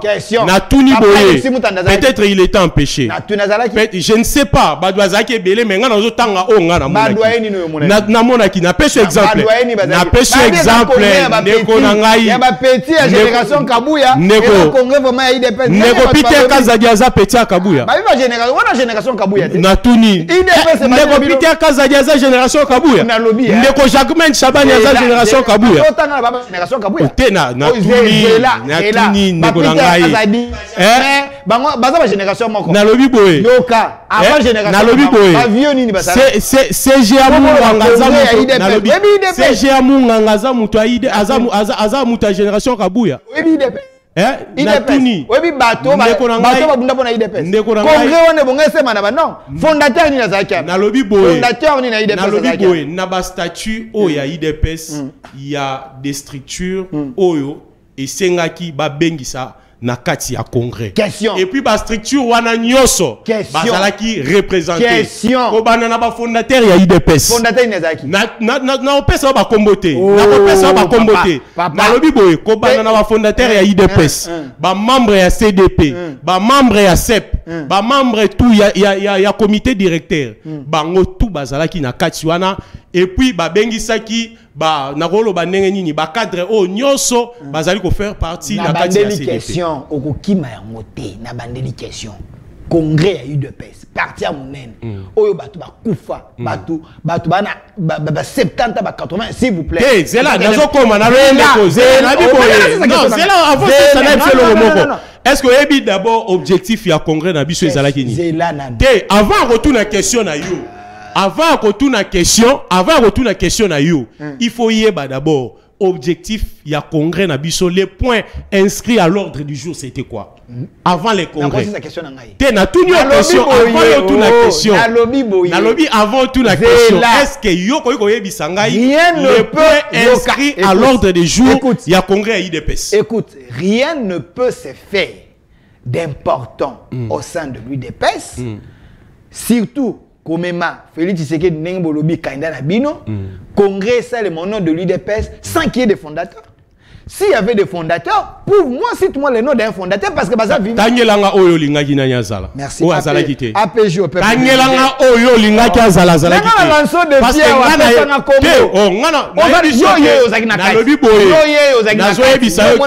tout le monde était représenté par Kouchinio sur Zala. Merci. Na congrès à IDPS. Merci Ndeko Scoti Mukua. Na fongoli téléphone. Banamboka. Bobenga, botuna question. Ndeko Filemo azali, na kosenga, ndeko Filemo, na ndeko Tati, moi mes idées Clémence, moi quelques minutes peuple la benga, bakoka, ndeko Skota na ko répondre. Na yambi muto IDPS azali awo. Bolo bakaka na ndako IDPS. Yeyo na congrès. Bango na ndeko Kabuya na ba Amisi Makutano, babe koma IDPS ba jeune, e koma IDPS a jeune. Ba papa kuna bakipa ba mosuté. Bah comment on benga ba papa ya kala IDPS ba kuya babi génération ba tetu moko nazo ba question. Merci. Salut Ndeko Delphin. Ton invité aza munoko koleka na yo moko. S'il vous plaît, s'il est sincère, ndenge balobaka ete Kabila baliambongo ya contrat chinois. Il peut nous dire ce qui se passe sur les révélations à député à UNC face aux 3 ministres et gouvernement. Nazongi nanu eloko moko na question ende kwa lobby parce que na l'analyse dossier wana j'ai essayé de vérifier les infos parce que eloko est important et ça pour na ko vérifier info. Ne kwa tangi ministre Nicolas atangi ministre ya mine Nicolas Kazadi ya finance faut pas ça kasi yango na lobby atangi ministre ya finance atangi ministre ya mine et puis kotanga ministre à portefeuille les trois ministres ndeko wana atangi mais na koyebisa ndeko ete soki ozala ba intérêt moko ya mabe ndeko député wana soki azalaki na ba intérêt moko ya mabe député oyo babandaki ko bénéficier à l'époque na période na biso ba ko bénéficier yango te. Quand il parle que non nazozongela ndeko biso tout oyebi ndenge nini ba créer la société et tant ozali ko créer société na ba mikanda exigeaka un montant où il faut société wana à disposer avant création na yango et na montant wana biso tout oyebi qui était montant wana ezali nini ezalaki $20,000 c'est à l'état congolais avait $9,000 et les Émirats arabes unis avaient $11,000 maintenant wana eza montant où ezali ko permettre pour que ba monter société tango ba monter société les revenus à société wana l'état congolais a 45% ya revenus 45% et ça la mana noté et les Émirats bazana 55%. Nazongeli lisusu à l'époque na bango oya zali koloba parce que baza parmi bandeko oyo bazali ko sala ba trouble na este bazali parmi bandeko état de siège nazali ko yebisa yo baza parmi bandeko oyo état de siège et ko révéler babiloko na bango bazali ko sala na coulisse pa na époque na bango RDC côté est kuna to bandeko bimisa combien de grammes de kilos ou bien combien de tonnes ya or na pendant 18 ans l'État congolais bandeko bimisa si c'est 200 kilos d'or par an. Mais depuis contrat auto signé na ba Émirats jusqu'aujourd'hui obito bimisi combien? Tonne moko ya or. Et l'État congolais a gagné plus de 1 milliard et quelques dollars. Nathan o kakamuke autozui. C'est-à-dire quoi? Ces gens-là au bazoloba na yebsa bango sko vérité. Baza na ba comptoir ya or na diamant na ba minerai na Rwanda. Baza parmi batoyo babanda yiko bimisa ba minerai frauduleusement pour que ba gene koteka yango na Rwanda. Maintenant état de siège est bloqué yango. Et ces minéraux est maintenant au profit du peuple congolais. Yango ezali ko sala ba mutema passe. Donc député wana ya UNC na bandeko Jean-Baptiste Kaseko balingaka état de siège longa po na bino IDPS bolobi ete baza en complicité na batoyo bayibaka biso ba or na ba minéraux na biso. Ndeko ezali clair et net. Parce que nga na retrouver yango anormal. Moment où bosali 18 ans l'état congolais a bénéficié si c'est na $200,000 par an. Mais dans moins d'une année, parce que contrat avec les Émirats, c'est moins d'une année, tu sali en tu bénéficier na 1 milliard point quelques dollars. Merci. Et c'est le roi que c'est pile en côté. Bobby Pété, benga na WhatsApp, ou bengi na normal, pose ta question. To comment message n'enge baninga bazali, kokoma awande kwa IDPS à lobby sous Tshisekedi, social les ali malam, sous Tshisekedi makamnyon tsali, donc à 90% Tshisekedi est en train de faire bino bobandi boni. Mutuna yangwana. Ozaka na ndako kuno vandi na kiti ozako baluka wako silika tuna des questions o silika pona nini tuna voilà IDPS soki soni bomaka ndeko wana tosi tosaele matanga na plateau azana soni te toza konyokwama ya lobinyo toza koleka bien pour voyager ka mingi to nini ndeko na ko préciser eloko moko na lobi te ke nyonso ezali koleka bien na Congo. J'ai précisé au début que le Congo c'était un trou noir. Touti na libulu ya munene makasi. Mais tout moni était ndeko Félix Antoine Tshisekedi abimisi moi lueur d'espoir. Ba Congolais ba komi na moi espoir ya koloba ete soki to tie maboko na mokonzi ya mboka pendant temps oyo to bakiseli lisusu 5 ans na makambo ebele ko changer parce que dans un laps de temps asali makambo ya minene oyo batu oyo na temps oyo bazwaki ebele batikali ko sala yango te. Donc j'aimerais vraiment préciser eloko wana parce que biso tozali bato na bosolo Félix Antoine Tshisekedi atindi biso te potokosa CG Kabuya atindi biso te potokosa ezali na makambo oyo ezali ko tambola pete ezali na makambo ezali ko tambola mais makambo ezali ko tambola na minute oyo ezali mo ebele ezali soubassement ou eko permettre ete makambo ebele et kende liboso. S'il vous plaît, monsieur Delphin, tout ce que ton invité dit, ce n'est pas mauvais. Je suis au gradé de la République soldat. Sous le régime Tshisekedi, on se sent en sécurité, on fait notre travail comme il faut. Auparavant, on était sous l'intimidation. Ah, voilà, c'est fort, hein? On a aboyi nego tanga kombo. Omoni marabna yebisa ki yo geze solo. Neko ngana zali ko sala appel na peuple congolais. Topé sa mokonzi a moka second mandat. Salut mon frère, il est vrai que la volonté est manifeste. Le chef de l'État est en train de se battre pour le bien des Congolais, mais il reste encore beaucoup à faire. L'homme doit aussi reconnaître là où il y a des failles. Exact. Ah. Nous avons reconnu qu'il y a beaucoup de choses qui ne marchent pas. Le président lui-même l'a reconnu, que la justice a fait défaut. Le président l'a reconnu, d'où il a fait appel dans Conseil supérieur à magistrature. À Bassali appel pour recruter des jeunes. Ils ont recruté plus de 5000 magistrats. Oyo Basali en formation na minute pour larguer bango lisusu na kati ya moka pour pesa moi coup de pouce côté à justice. S'il vous plaît mon frère, c'est pour la 3e fois que je suis ces messieurs sur ton plateau. Je suis de Tchangou. Qu'est-ce que lui pense pour mettre fin à la situation de l'insécurité Kuluna dans notre contrée? Ah, là, oui, ça question à mon néné à Makasi. Nekonangai, merci d'abord. Na nengo la narabiso. Biso tozali bana ya Tchangu, tozali komona ndenge insécurité. Ezali ko nyoko la biso. Surtout na domaine wana na secteur wana ya bana ya bakuluna. Oyo tozali ko telemela yango. Mena biso tozali l'état te. Tozali na makasi te ya ko silisa yango. Mais tozali na ba proposition. Oyo tozali ko pesa na ba konzi surtout ya ville ya Kinshasa et te ba songa mokonzi ya moka pour que nini wana phénomène kuluna wana esila. Tous appellent à Ndekomoko na ozang solo maloba. Allô? Allô? Allô? Allô? Voilà. Connexion, ils ont posé problème. Donc, bengi biso na WhatsApp. Ko benga insister to yambayo, pas de problème. Pour kuluna wana esila, yango biso to metaki ba projet en place. OK. Nous avons réussi à convaincre plus de 500 kuluna. Oyo bandima ki kotika kuluna pour que baluka moi misala ya ko sala. Na ba moyen na biso tozaki capable était kozwa bango nyonso les 500 en charge. On a pris certains d'entre eux autotindi bango na ba formation, ba msous déjà ba silisi. Et bientôt là, tozali na formation il y a 200 jeunes. Oh, surtout il y a basi oh ba kokota na formation ya hôtellerie.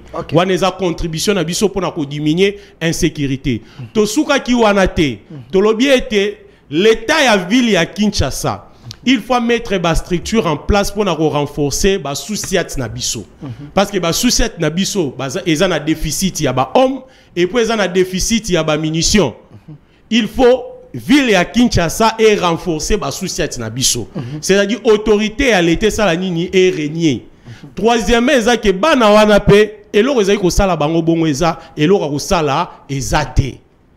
Yango to senga ki na ba autorité to monter projet to kotisi yango epai na ba autorité à ville ba meka ko sunga biso ete bana wana bazwa ba formation parce que ceux qui ba sali ba métier na bango okomona ete ba ko koma indépendant biloko wana ba ko sala yango te loko ya suka lisusu to suka ki wana te pona ko lutter contre l'insécurité to tie ba lumière publique na ba balabala sur fond propre ya biso to tie yango na ba balabala Totia on a babalabala pour na lutter contre l'insécurité.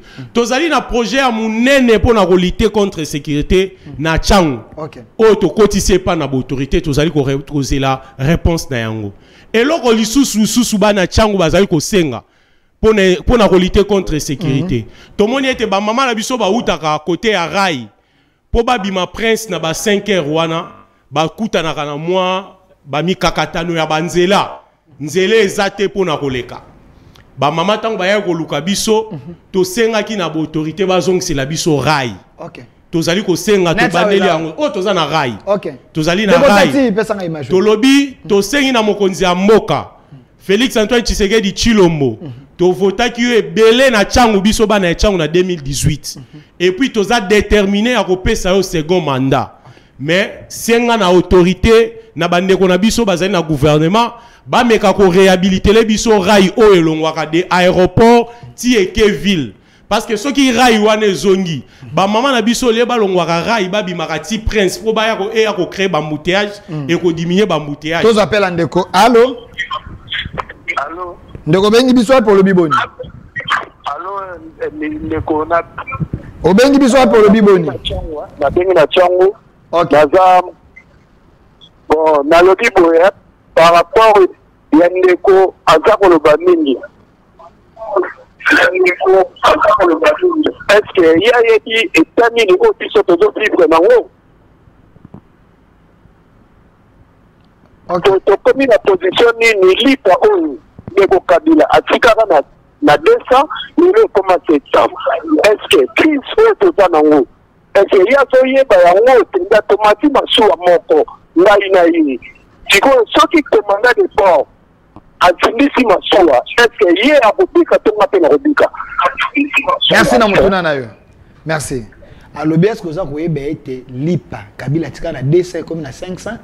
Bo changer nini? Eza ko bokoti masuwa moko commandant de bord soki adindisi masuwa yo kobika to ya kobika. Eloko wana na lobaka yango à chaque moment biso tango tozwi pouvoir toye na période moko oyo inflation eza au niveau mondial. C'est-à-dire oyo biso tozali ko ressentir lelo eza cause na yango eza bandeko oyo ba préparer ki Congo te pour na été tozala indépendant, tozala autonome, tozala souverain surtout côté production, côté agriculture, ba eda ki biso na ba projet à malonga te. Et c'est là qu'il faut préparer. Biso to salara farina. To importaka yango libanda. Mais tant que libanda est mati, conséquence nango ekozalani. Biso pe a ekosalani ni ekomata. Yango biso to ye to sengete bande ko basala ba projet à malonga surtout côté agriculture pour na ko aider mokonzi ya mboka ekende liboso. Merci tozo appel ya bande ko on m'a donné juste 3 ou 4 minutes comme ça, les appels des amis, on va appeler les avocats et Belé. Deux appels. Allô? Allô? Allô, Ndeko Bengi pour le Biboni.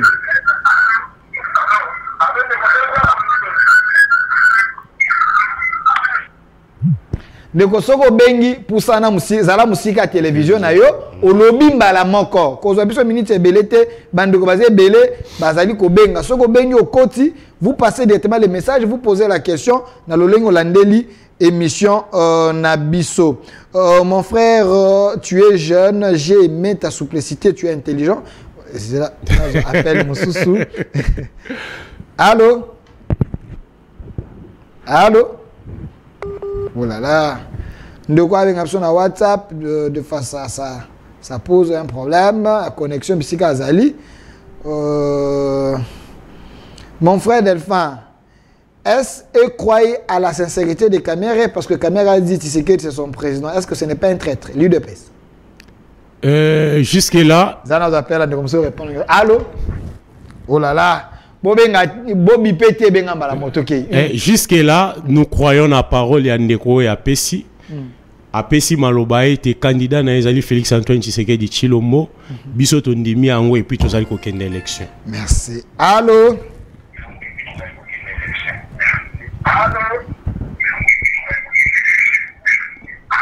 Allô? Allô, oui. Lo, obenga pour le Biboni. Na bengi na makala bayunga. Toza boyoka. Ya tuna ya muto ya UDPS azo solawana. Azo makambo azo ba azo ba lokola aperope. Mutuna neza nini? Mais makambo azo ba wana donc d'abord la gratuité de l'enseignement et la gravité de l'enseignement, il y a un l'enseignement pour donc il y a Nanini, tout n'est pas bon, nanini. Boma yango na nini? Alobe ko boma yango na nini? Mais la classe ya ba 150 élèves na classe. Oh, très bien. Enseignement mal payé. Ok, merci. toyoki message na ndeko eloko na bandeli yango susu ya koloba ete Félix Antoine Tshisekedi tango aye Congo ezaki na ba école malonga lisusu te mais il fallait commencer quelque part pour faire entrer bana o batanga kelasi te bakota kelasi gratuité epesami bana bakoti kelasi to suki wana te processus ya modernisation ezali ko continuer ya kotonga ba école na tangeli nombre ba école ezali construit na o ezali kotongama et kotongama lisusu na yebisio ke ba matisi salaire ba enseignant mais c'est pas encore suffisant tokoluka lisusu e bakisama e matai kendeli boso. C'est ça notre souhait. Merci monsieur Delphin, j'aime bien ton émission Duel et tous tes programmes. Il faut même la rabiso bato boye to tout nakabango mituna, on a compris que l'homme s'est défendu, Tshisekedi est en train de faire les nécessaires, mais il doit comprendre que le pouvoir n'est pas seulement pour les gens de l'UDPS, il doit partager aussi avec les autres.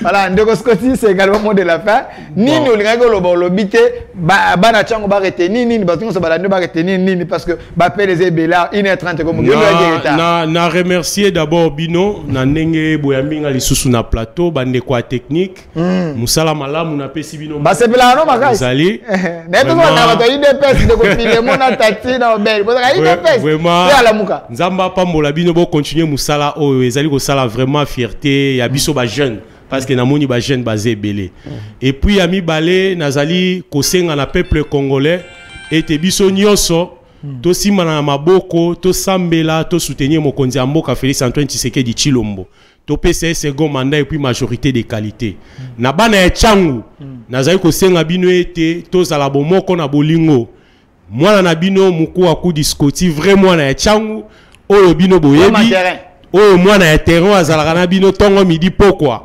azali na bino tozali na ba projet belé to lancer awa to lancer projet na biso ya tournoi ya foot pour na équipe na biso ya chango ebetaka championnat parce que biso tozali ko luka ete jeunesse tombwama pour que l'équipe wana ezala compétitive na championnat to luka ki ete to organiser mini tournoi ya équipe pour ebetaka championnat pour na ko préparer ba joueur ba banda championnat malamu to soutenir équipe na biso ya Don Bosco o ya basket o ya bimi champion ya championnat ya basket Kin Est to soutenir ye to encourager ba jeune to pesi bango ba varese et puis to laki bango ete to kokende liboso mais bana changu ba ebisaki ngai ete avant na silisa na loba quand même ba doléance na bango eloko ya liboso bana ya changu ba sengi na ba konzi na biso ya mboka bazongisi la biso rai c'est vraiment important et ko sunga biso makasi yami balé route oyo mokonzi ya mboka ebisaki bango ba tonga ba continuer ba silisa route ya Kulumba